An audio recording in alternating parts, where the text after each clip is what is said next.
In this episode of Green Tea Time, we were talking about some hose activity. Talking about your time out last Saturday night with the girls. Who am I to judge? I am the hose of the hose.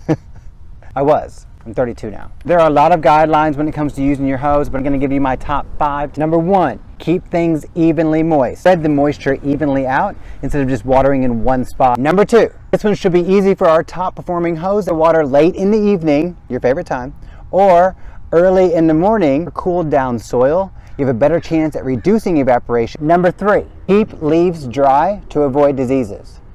Number 4, ensure that water is getting to more than just the top layer of the mulch. You've got to be sure it gets to the roots, or else what are you doing?